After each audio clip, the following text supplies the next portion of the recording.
Walked to class together, shared the housekeeping, ate a lot of pasta and tuna fish. Our desk was a door propped up on sawhorses. Our dining room table was a fold-down ironing board in the kitchen. But those were the best days. Then our first son came along. All at once, I'm 22 years old with a baby and a husband who's going to business school and law school at the same time.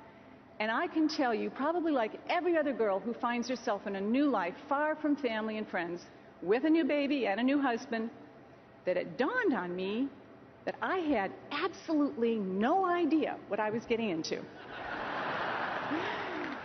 Well, that was 42 years ago. I've survived. We now have 5 sons and 18 beautiful grandchildren.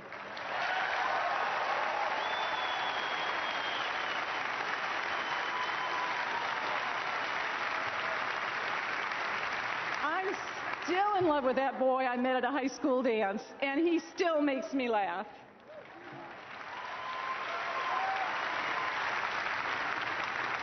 I read somewhere that Mitt and I have a storybook marriage. Well, let me tell you something. In the storybooks I read, there never were long, long rainy winter afternoons in a house with 5 boys screaming at once. And those storybooks never seem to have chapters called MS or breast cancer. A storybook marriage? Nope, not at all. What Mitt Romney and I have is a real marriage.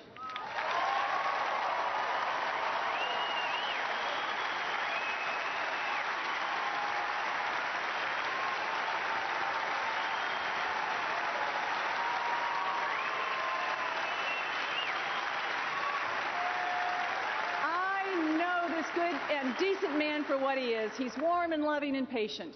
He has tried to live his life with a set of values centered on family, faith, and love of one's fellow man. From the time we were first married, I've seen him spend countless hours helping others. I've seen him drop everything to help a friend in trouble, and been there when late-night calls of panic come from a member of our church whose child has been taken to the hospital.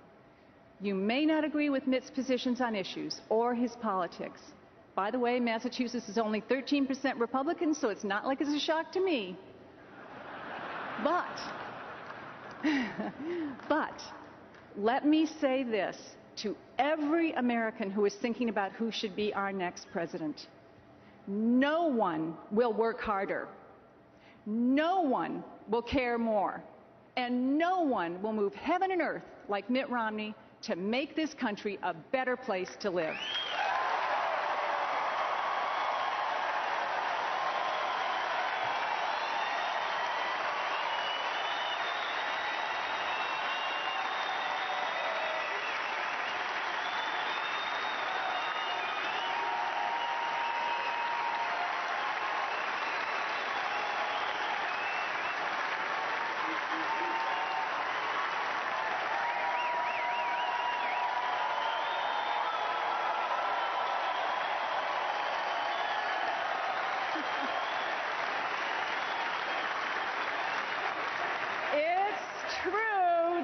It's true that Mitt's been successful at each new challenge he's taken on. You know what? It actually amazes me to see his history of success being attacked. Are those really the values that made our country great? No. As a mom of 5 boys, do we want to raise our children to be afraid of success? No. Do we send our children out in the world with the advice, try to do okay? And let's be honest, if the last 4 years had been more successful, do we really think there would be this attempt at Romney's success? No. Of course not. Mitt will be the first to tell you that he is the most fortunate man in the world. He had 2 loving parents who gave him strong values and taught him the value of work. He had the chance to get the education his father never had. But as his partner on this amazing journey, I can tell you Mitt Romney was not handed success. He built it.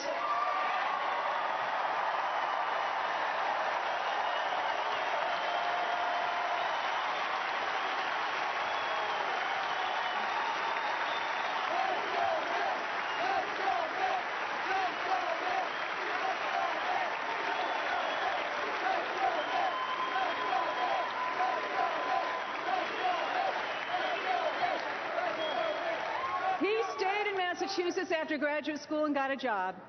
I saw the long hours that started with that first job. I was there when he had a small group of friends talking about starting a new company. I was there when they struggled and wondered if the whole idea just wasn't going to work. Mitt's reaction was to work harder and press on. Today, that company has become another great American success story. Has it made those who started the company successful, made them successful beyond their dreams? Yes, it has. It allowed us to give our sons the chance at good educations and made all those long hours of book reports and homework worth every minute. It's given us the deep satisfaction of being able to help others in ways that we could never have imagined. This is important. I want you to hear what I'm going to say. Mitt doesn't like to talk about how he has helped others because he sees it as a privilege, not a political talking point.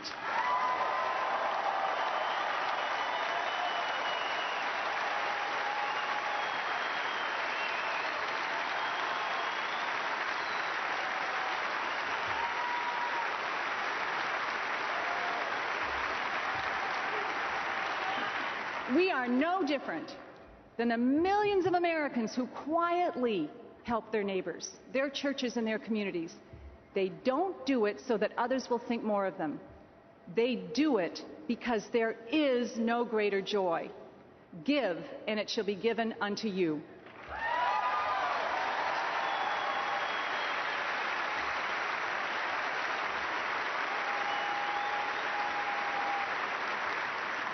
But because this is America, that small company which grew has helped so many others lead better lives. The jobs that grew from the risks they took have become college educations and first homes. That success has helped fund scholarships, pensions, and retirement funds. This is the genius of America. Dreams fulfilled help others launch new dreams.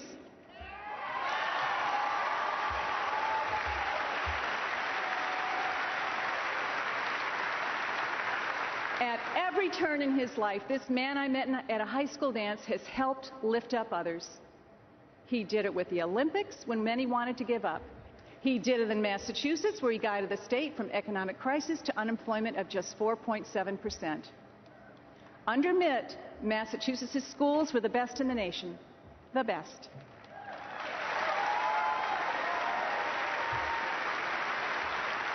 He started something that I really love. He started the John and Abigail Adams Scholarship, which give the top 25% of high school graduates a 4-year tuition-free scholarship.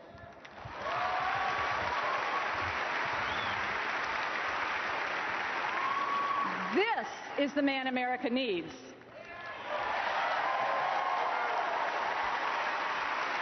This is the man who will wake up every day with a determination to solve the problems that others say can't be solved, to fix what others say is beyond repair. This is the man who will work harder than anyone so that we can work a little less hard. I can't tell you what will happen over the next 4 years, but I can only stand here tonight as a wife and a mother, grandmother, an American, and make you this solemn commitment. This man will not fail.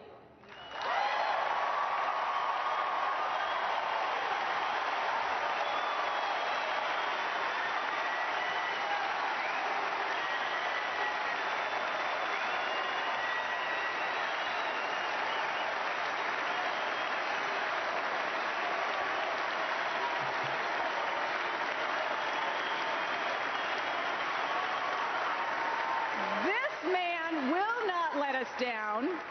This man will lift up America. It has been 47 years since that tall, kind of charming young man brought me home from our first dance. Not every day since has been easy, but he still makes me laugh, and never once did I have a single reason to doubt that I was the luckiest woman in the world tonight. I said tonight I wanted to talk to you about love. Look into your hearts. This is our country. This is our future. These are our children and grandchildren. You can trust Mitt.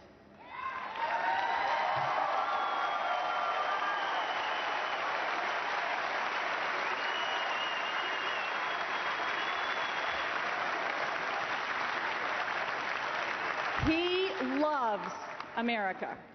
He will take us to a better place, just as he took me home safely from that dance. Give him that chance. Give America that chance. God bless each and every one of you, and God bless the United States of America.